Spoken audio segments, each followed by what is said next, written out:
اب اس امت کو اور نوجوان کو اور آنے والی نسل کو وہ کون سا مرکز ہے جس پہ اکٹھا کیا جائے اور ان کو راہ مستقیم پہ بلایا جائے؟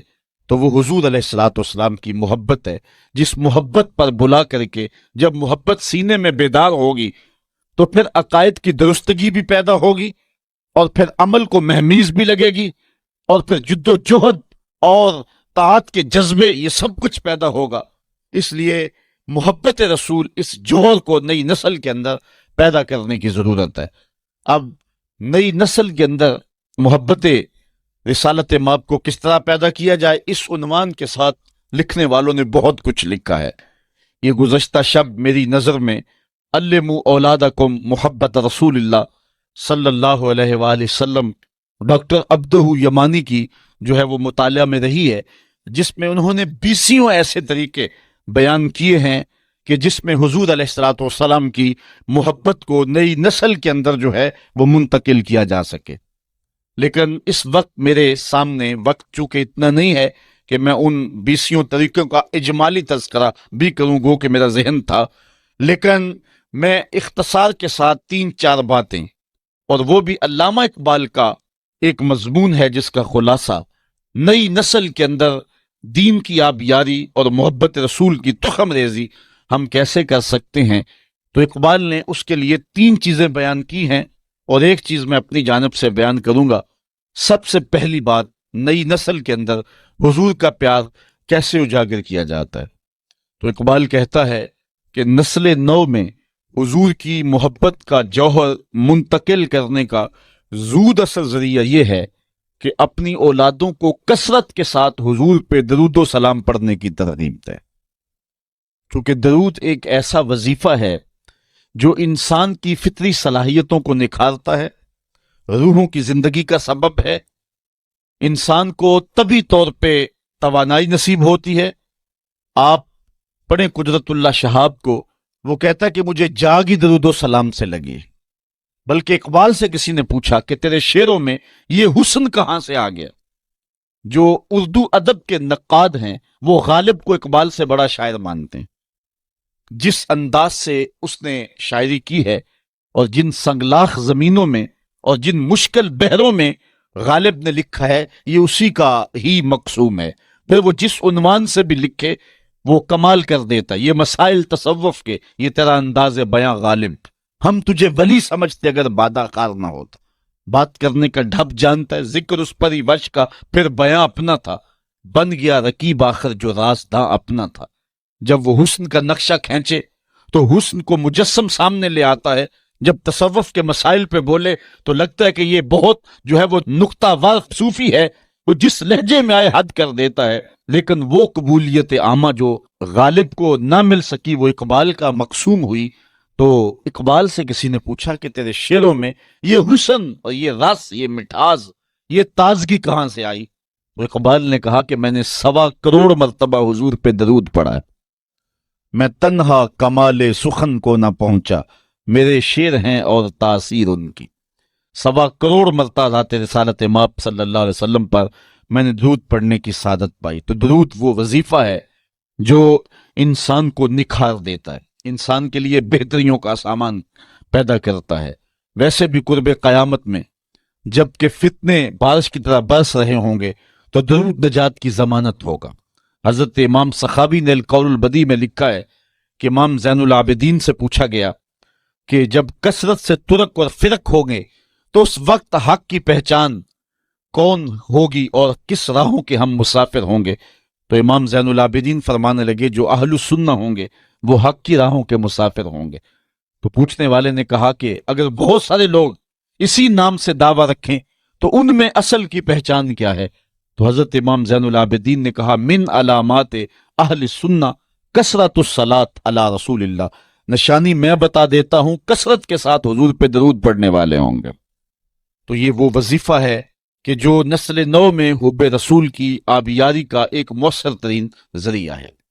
دوسری بات، اپنی نسل کو حضور علیہ السلام اور آقا کریم علیہ السلام کی محبت کی تخم ریزی کے لیے حضور علیہ السلام کے فضائل و مناقب بیان کریں۔ یہ ایک فطری طریقہ ہے، کسی سے پیار اور محبت کے رشتے کو قائم کرنے کا۔ جس شخص کی فضیلتیں بیان کی جائیں، عظمتیں بیان کی جائیں، تو اس کے لیے دل میں محبت پیدا ہوتی ہے۔ یہ ایک فطری طریقہ ہے کسی سے پیار کرنے کا اور کسی کے لیے دلوں میں محبت کی تخم ریزی کا۔ آقا کریم علیہ السلام کے معجزات ہیں، حضور علیہ السلام کا فضل و شرف ہے، حضور علیہ السلام کے مناقب ہیں، انبیاء علیہ السلام پر حضور علیہ السلام کی فضیلت ہے، حضور علیہ السلام کو جو شانیں اور خصوصیات عطا کی گئی ہیں، ان خصوصیات کو امت کے نوجوانوں کے سامنے، نئی نسل کے سامنے رکھیں گے تو اس کا لازمی نتیجہ یہ ہے کہ نئی نسل کے سینے میں حضور علیہ السلام کا پیار پیدا ہوگا۔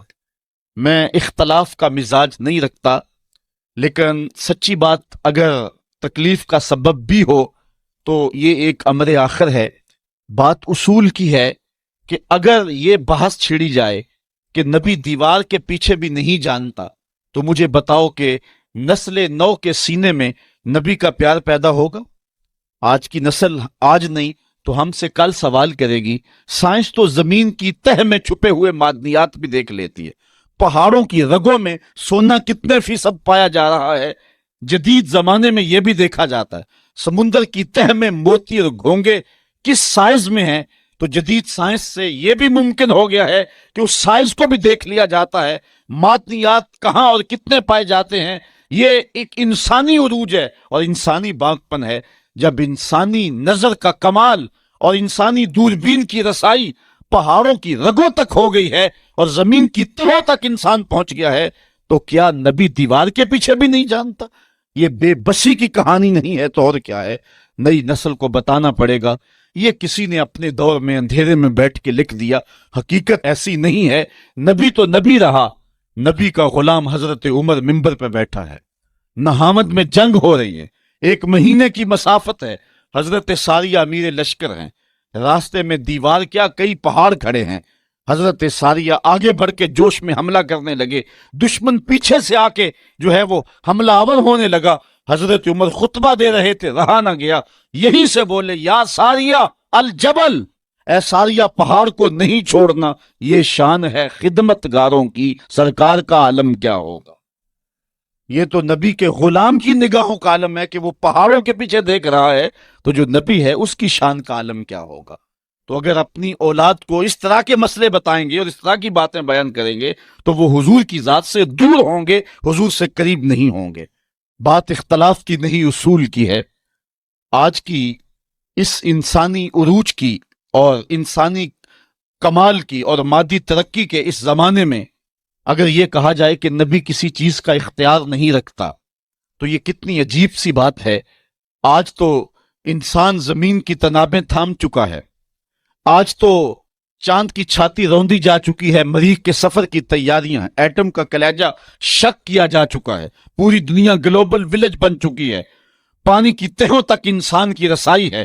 اور کسی زمانے میں ہم کہتے تھے کہ کمان سے نکلا ہوا تیر واپس نہیں آتا، لیکن آپ کے پاس یہ سسٹم موجود ہے کہ آپ فائر کر چکے ہیں، بعد میں پروگرام بن گیا کہ نہیں اس کو ہدف سے ہٹانا ہے تو آپ بٹن دبائیں، نکلے ہوئے میزائل کا رخ بدل سکتے ہیں، اس کو راستے میں توڑنا چاہیں تو توڑ سکتے ہیں۔ یہ انسانی دسترس اور انسانی اختیار کی دل آویز کہانی ہے کہ انسان نے سورج کی شعاؤں کو مسخر کر لیا، زمین کی تنابیں تھام لی اور دھرتی کا کلیجہ اس کے ہاتھ میں ہے، اور وہ آنے واحد کے اندر کہاں سے کہاں تک جا رہا ہے، ہوائیں اس کی قید میں ہیں، فضائیں اس کی دسترس میں ہیں۔ جب انسان نے یہ مادی ترقی قائم کر لی تو کیا نبی کسی چیز کا اختیار نہیں رکھتا؟ یہ کتنی عجیب بے تک کی بات ہے۔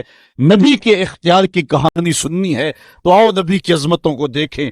نبی انگلی اٹھائے چاند کے ٹکڑے ہو جائیں، سورج پلٹ کے اثر کے وقت پہ آ جائے، اور سڑیاں کو جوراں اگا جان دائے، اور پتھراں نو کلمے پڑھا جان دائے، قطرے کو سمندر ذرے کو ستارہ کرتے ہیں، کونین کو خم آ جاتا ہے جب زلف سمارا کرتے ہیں۔ آج انسانی دسترس اور اختیار کی کہانی کی دل آویزیاں یہ ہیں کہ کمان سے نکلے ہوئے تیروں کے رخ موڑے جا رہے ہیں اور میزائلوں کے راستے اور ہدف تبدیل کیے جا رہے ہیں۔ آؤ حضور کی دہلیز پہ دستک دیتے ہیں۔ حضرت عبداللہ ابن عباس روایت کرتے ہیں، باب المعجزات مشکات اٹھائیں، فرماتے ہیں کہ ایک شخص حضور کی خدمت میں حاضر ہوتا ہے، وہ بدو عرض کرتا ہے کہ حضور اگر حاضل از یہ کھجور کا پکا ہوا خوشہ آپ اس کو اشارہ کریں اور یہ ٹوٹ کے آپ کی جھولی میں آ گرے تو میں آپ کو اللہ کا نبی مان لوں گا۔ حضور نے فرمایا تب تم مان لو گے؟ اس نے کہا انکار کی گنجائش نہیں رہے گی۔ حضور اشارہ کرتے ہیں، گچھا ٹوٹ کے جھولی میں آ گرتا ہے، ادھر گچھا پہنچتا ہے، ادھر اس کے لبوں پہ کلمہ جاری ہو جاتا۔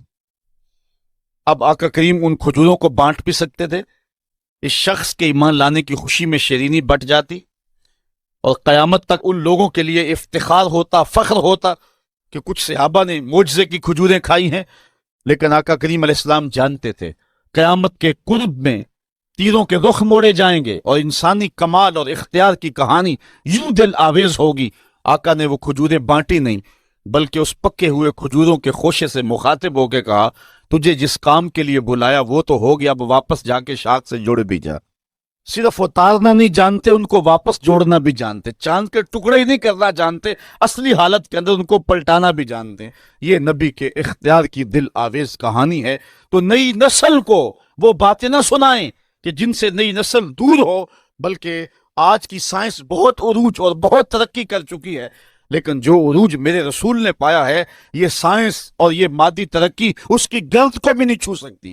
آج دنیا چاند پہ جا کے فخر کر رہی ہے، میرا نبی چاند کو قدموں میں بلا کر بھی فخر نہیں کر رہا۔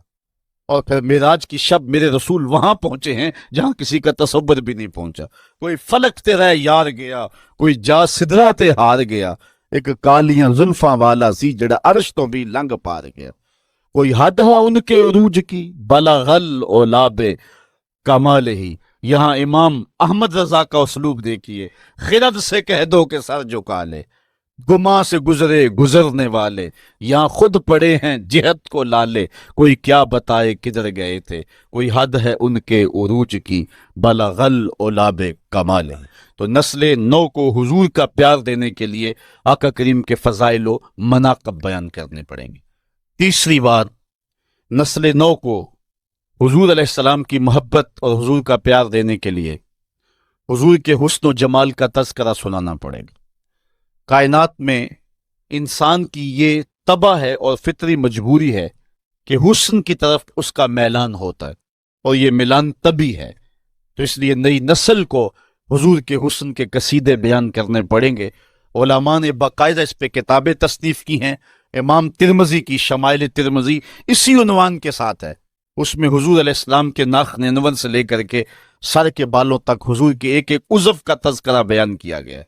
تو نسل نو کو حضور کے حسن کا تذکرہ سنانا پڑے گا تاکہ ان کے سینے میں حضور کا پیار پیدا ہو۔ یہ عنوان اپنے دامن میں بڑی وسعت رکھتا ہے، لیکن ایک حدیث سن لیں۔ حضور کے صحابہ میں ایک نام ہے حضرت ابو طفیل کا، یہ سب سے آخری صحابی ہیں۔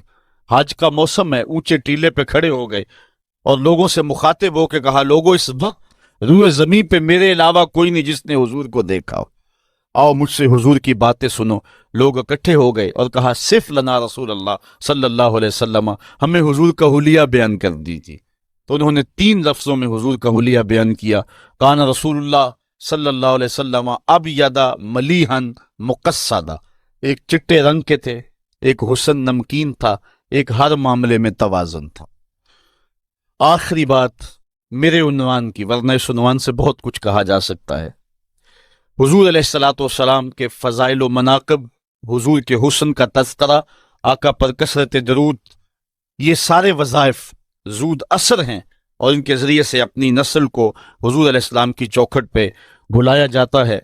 ایک اور ذریعہ یہ ہے کہ اپنی نئی نسل کو حضور علیہ الصلوۃ والسلام کی سیرت بیان کریں، اور اس کا لازمی نتیجہ یہ ہے کہ ان کے دل میں حضور علیہ السلام کے لیے، صاحب سیرت کے لیے پیار کے جذبے پیدا ہوں گے۔